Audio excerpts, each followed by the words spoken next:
Hi everyone, it's Professor Hall, and we are continuing our discussion of Alice in Wonderland.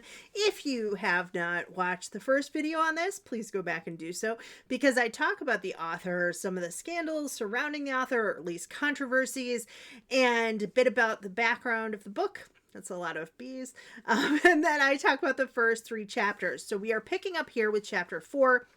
As I mentioned before, this is an episodic novel, so each chapter is kind of like a little episode into Alice's larger adventure, and each chapter can kind of be standalone. They do have like a little tag sort of, or a transition on the end of each one that draws us into the next chapter, but for the most part, they're kind of individual adventures, little mini adventures, so to speak. So in chapter 4, I'll do the overview and then we'll go into some of the details, looking at the historical and cultural context and some of the things that readers today often miss out on. Little references. The rabbit sends in a little bill is chapter 4. Mistaken for a servant, and Alice is continually called Marianne in this chapter. Alice enters the White Rabbit's house and accidentally grows large again. After having caused chaos, she escapes into the woods where she encounters a puppy, and then she continues her journey into Wonderland. So the first thing to note here is that as we come upon the White Rabbit's house, we kind of see that he's meant to be like a member of the landed gentry. So the landed gentry during Victorian times were the social class of wealthy landowners. Many people did not own property. These are people who would have these large country estates. They have financial stability. They have prestigious social standing. They're involved in governance with parliament a lot of the time, but they're not nobility and they're not royalty. They are rather, for the most part, not aristocracy, but they some of them hold some lesser titles, but mostly they don't, right? But they have this money, and then because of that, they have influence, local politics, society, all of that. So really what they're doing is living off of interest from bank accounts and also rental income from their estates. So a lot of times they have a very large estate, and then people maybe working the land and giving them money, that kind of thing. The Victorian era is seeing changes in the status of landed gentry. So if you read like Jane Austen's books, they are very important, right? We have Mr. Darcy, and we have Elizabeth Bennet, and all of those wonderful characters who are members of that sort of wealthier upper classes. Many of them, not all of them, but many of the people in her books have either money or land or both. And during the Victorian era, we have an increase in industrialization, a little bit of decrease in emphasis on agriculture, and a lot of these families are struggling to maintain their estates, and therefore they have kind of less dominance in British society. But that isn't necessarily reflected here as much as it is that this is a country estate on the edge of the woods, and the White Rabbit has many servants, and he is very worried about the Duchess and possible execution. Now, why that is important, because later we do hear off with their heads, right? But here we have another little bit of wordplay by the author in calling Alice Marianne. So according to critic Roger Green, Marianne was at the time a euphemism in Britain for just a generic servant girl. So tell Marianne to fetch my robe, tell Marianne to clean the kitchen, tell Marianne to make sure that my supper is ready. But Marianne is also a not a generic term, I'm sorry, a slang term for the guillotine during the French Revolution. So the Marianne. Could that be because of Marie Antoinette? I don't know. I could not find that out. but we do know that that is sometimes what the guillotine was referred to. So we have the rabbit rightfully worrying about being executed, and we also have this idea of a servant. And I think this is very deliberate because these are the little sort of in jokes that Carroll leaves for his readers, some of whom would be adults and would have known both of the usage of this term. Alice is also sort of wondering about the nature of servants and why people have them. Why do we have these white gloves? Why are the white gloves so important? But the White Rabbit himself is very interesting show of this British hierarchy, right? He's very timid and nervous, especially when it comes to those who are above him, who are nobility, who are the aristocracy. But then we also have him ordering around those who are below him, right? So he orders Alice around several times, and she, for her part, starts to get a little testy. And we do have some interesting character development because before she's been growing and shrinking and crying and not knowing what to do. And this time, the White Rabbit sends Bill, his servant, and Alice just kicks him right on out of there. She also has some things to eat and drink that are not labeled, and we have again this motif of things that she's taking in from Wonderland, causing her changes, although they don't seem to affect other people in the book. So the characters who already live there, not affected by the food and drink in the same way. And then two things happen. The first is that she has this thought about growing up, and she's like, maybe I'll write a book when I'm grown up. Now she's become quite large, right? And she says, but I'm grown up now, she added in a sorrowful tone. At least there's no room to grow any more up in here. But then, thought Alice, shall I never get any older than I am now? That'll be a comfort one way. I'll never be an old woman. But then, always to have learned lessons. Oh, I shouldn't like that. So this is a double-edged sword, that there are always lessons to learn if we stay young. And yet if we grow older, then we become, an older woman. And Carol had these very strong feelings about childhood.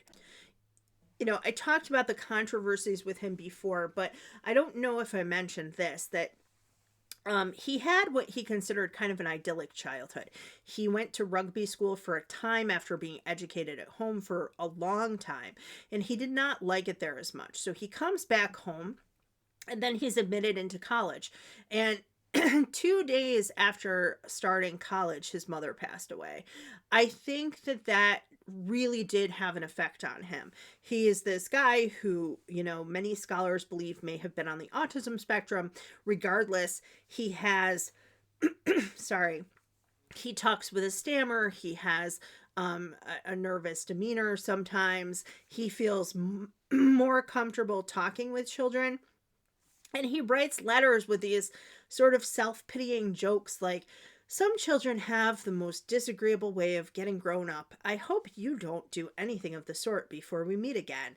It's something that he wrote to a child. Like, don't grow up. Just stay how you are because childhood is the best. And it's interesting to me that someone who obviously has such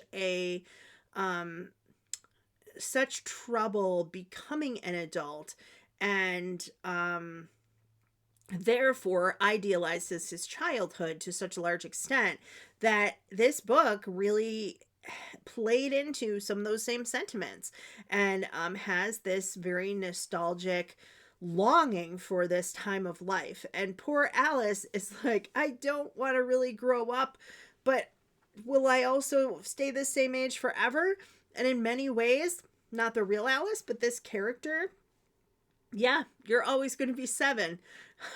Always in the imaginations of people who read this book. So it's sort of bittersweet in a way. The puppy at the end, I'd like to know what you guys think of this, because to me it feels very out of place. I do think it's odd. The Disney version I almost like better. There is something to be said sometimes about how an adaptation can improve upon the original. But it's not really a puppy, it's like an imaginative creature, and then we have other imaginative creatures that the animators designed to kind of fill the forest as Alice is walking into it.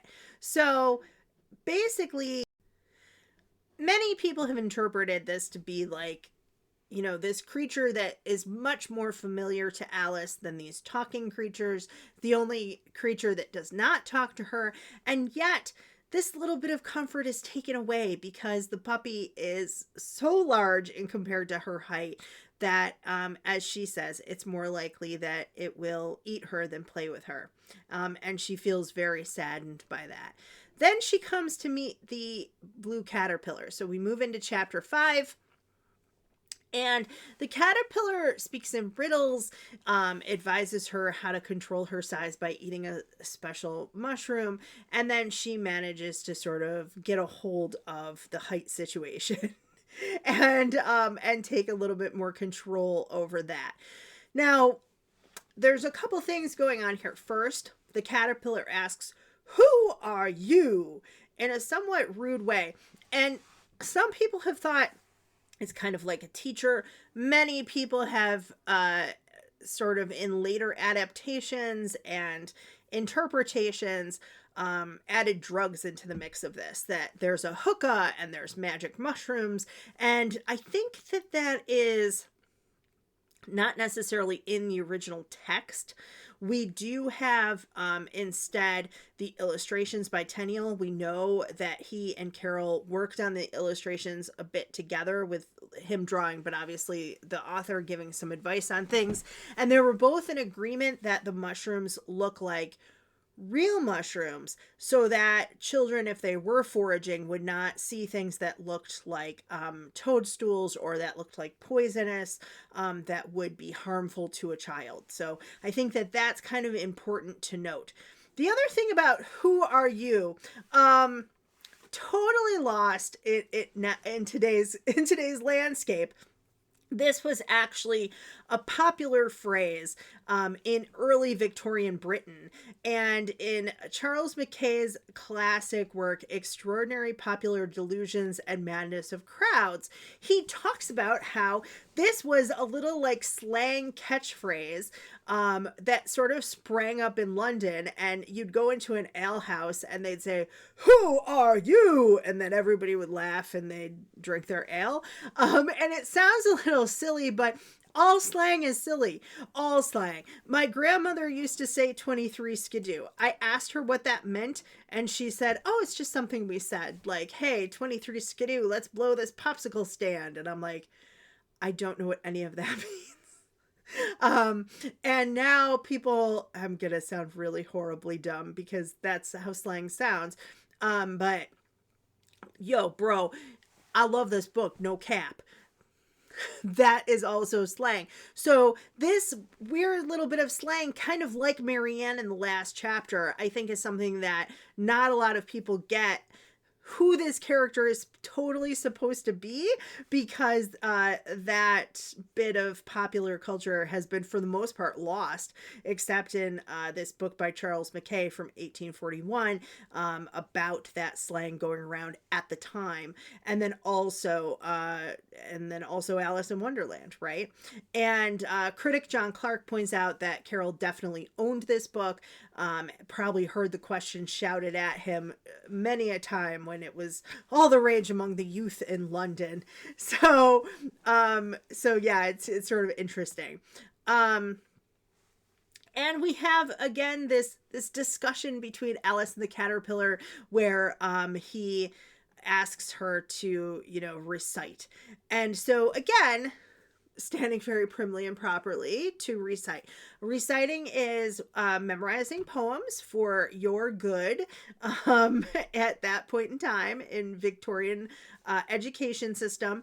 We would learn poems for the rhyme scheme and the vocabulary, just like we do now, but they would also learn poems for moral instruction, right? So I love Your Old Father William. And the part about him standing on his head is so delightful and whimsical. But it is interesting to me that he parodies this poem because Robert Southey, who lived from 1774 to 1843, had this didactic poem, The Old Man's Comforts and How He Gained Them. And here's how it starts.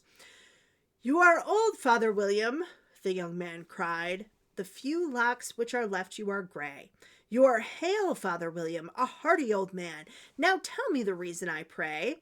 So we have the same structure, right? You are old, Father William, with this questions being asked by a young man, and then the responses coming from the older man.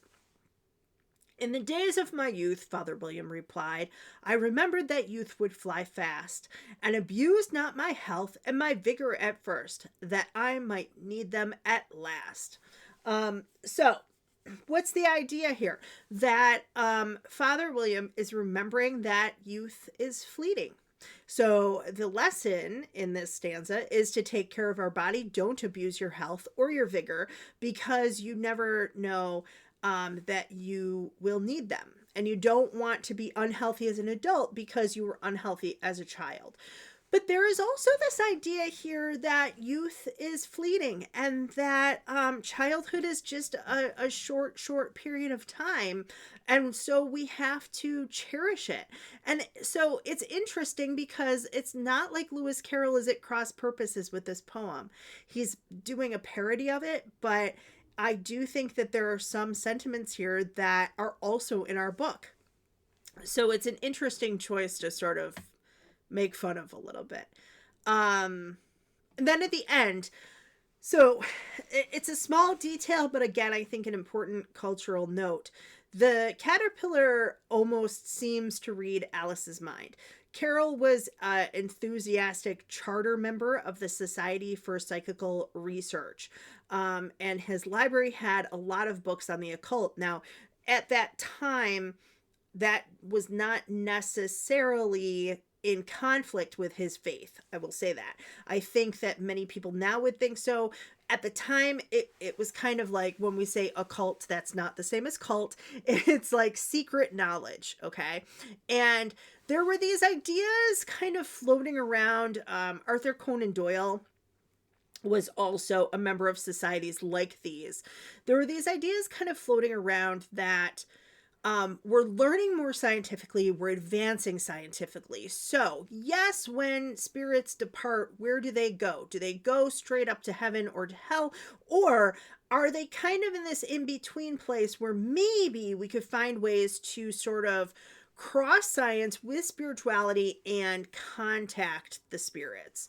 And this is why if you think you've ever seen a ghost, it might likely looked like a little Victorian child, because there were a ton of Victorian ghost stories going around at the time. Charles Dickens has many of them. The Christmas Carol is probably the most popular, but many stories that he's telling, as are others. Wilkie Collins and things of that nature. And as I said, this is, they would have these spiritualist meetings with, you've seen movies, the crystal ball in the middle, people are holding hands. There's this idea of rapping, that you would maybe hear knocks, that you would be able to ask the spirit questions, that there would be mediums. I don't know that he got into that part of it, but he did think in some of his letters that thought reading or mind reading was possible. He talks about telepathy as well, so that's the mind reading, as well as telekinesis, which is moving objects with the mind, which we see in later books like Stephen King's Carrie and things of that nature. So it's interesting that, what goes into the background of a story, all of this cultural context that maybe he wasn't even completely aware of himself as he's writing this book. From there, now that she has a little bit of control over her size and she's kind of, again, gaining a little more agency. Chapter 4, we see her fighting back a little bit, being a little contentious with the White Rabbit.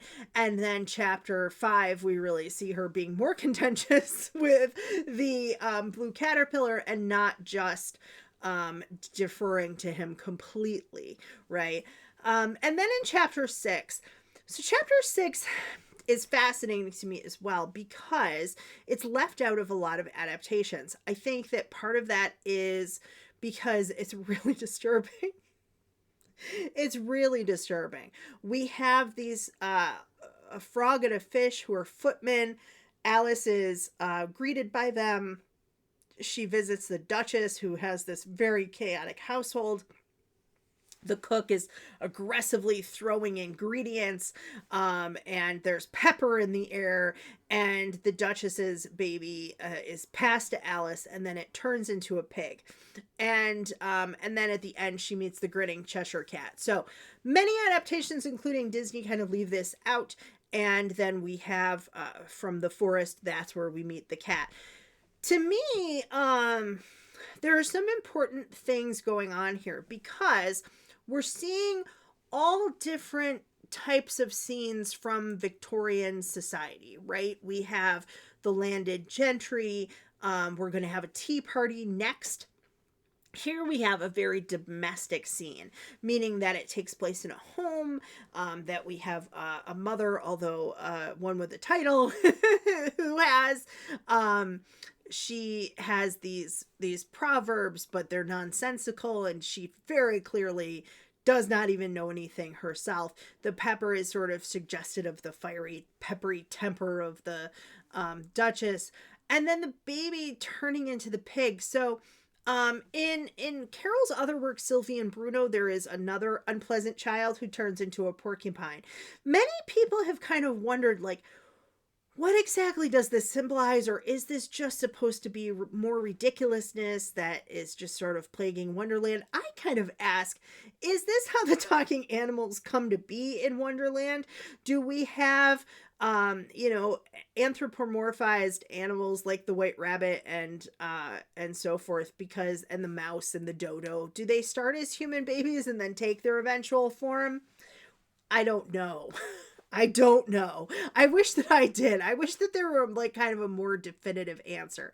But whatever the case, there are kind of a lack of female characters in this story, except for the Duchess and the Queen of Hearts. Different, by the way, than the Red Queen, who is actually in the sequel, Alice Through the Looking Glass, where we have the chess game going on. Here it has to do with cards, right? So I like this little piece. This is from Olivia Harding from Brown University, 2009. Carol uses the character of the Duchess to ridicule the double life that many Victorians led in home and public. The domestically unethical Duchess beats her child and feeds him pepper when he sneezes at home, obsesses over morals when in the company of others. So we're going to see her later being a really totally different character. Carol draws attention to this when the Duchess says, "Oh, 'tis love that makes the world go round." And Alice replies, "Somebody said that it's done by everybody minding their own business." The Duchess's attitude, ideologies, and character change depending on where she is and what sort of people she finds herself with. So here we have in this chapter, she is having again this play on a poem, again, a didactic poem, and it has to do with, beating your child and treating him roughly. The actual poem is speak gently, and there's different people we are to speak gently to, including one stanza that says, "Speak gently to the little child, its love be sure to gain. Teach it in accents soft and mild, it may not long remain." So again, this poem has this idea that you should speak gently to children because they're not children for very long. And then after that, it goes into like speaking gently to youth and speaking gently to the elderly and that kind of thing. And this idea that there should be love. And here, I think that Carol is saying, right, but this is what it actually looks like in many homes, that they're not speaking gently to children, and that in fact they're quite rough with them and quite unsympathetic. We also have Teresa Lee, another Brown University. I think these are student essays, or at least graduate student essays. Either way, it's interesting thoughts. So it doesn't matter. The Duchess is the first matronly, or we should say unmatronly character Alice encounters in Wonderland. And Lee's talking here about a lack of mother figures throughout the book. We hold at first the plain image of an ugly duchess mothering her infant. Nothing appears too out of the ordinary. But she's not an ideal mother figure and she bluntly informs Alice of such. We realize that the Duchess is horrifying, unsympathetic parent, giving the baby a violent shake. She sings about beating him so he will learn to enjoy eating pepper. And then again, when we meet her on the croquet grounds, she is in a pleasant temper and soon wears out her welcome and is sort of very moralizing to Alice, who knows better because Alice has seen her before and has seen what she's actually like, right? So it's an interesting character.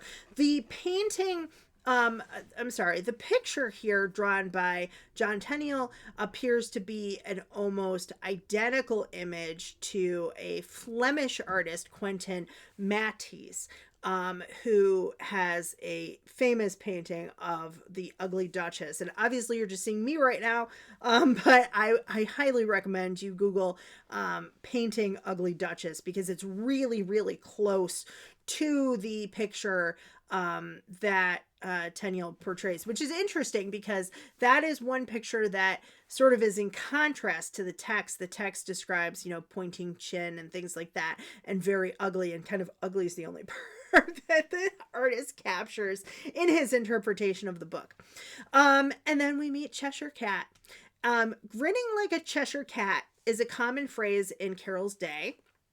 The origin's not completely known, but the annotated Alice tells us, number one, there was a sign painter in Cheshire who painted grinning lions on sideboards of inns in the area and that kind of thing. And so the grinning Cheshire is sort of known from that. But more people think that it's likely that the second note in the annotated Alice is true. Cheshire cheeses were at one time molded in the shape of a grinning cat. So Cheshire cheese was once sold in the shape of a smiling cat, and one would sort of slice the cat's tail first until just the grinning head remains, and then eventually it's just the smile left, right? I think this is kind of fun because, again, it's a little piece of history that we've sort of lost other than this reference in this book. But if you think about it, like if Alice came upon a buffalo with wings, you would know that that was like a reference to buffalo wings, right? To the chicken wings with buffalo sauce on them. And so that's kind of the type of reference that we get here with Cheshire Cat. And so that is where we're going to leave off. Next week, we will pick up and I will walk you through chapters 7, 8, 9, and then also 10, 11, 12. And I hope you guys enjoyed this. I hope you learned a little bit more about the history of the and the context of the book. And also you're seeing how Carol's mind works, I think, of wordplay and parody and satirizing society, satirizing the landed gentry and then satirizing the sagacious teachers and then satirizing also the domestic scenes of women pretending to be good mothers and loving their children when in fact they don't. So we have a lot of social critique here, and I can't wait to see your thoughts. Thanks, everybody.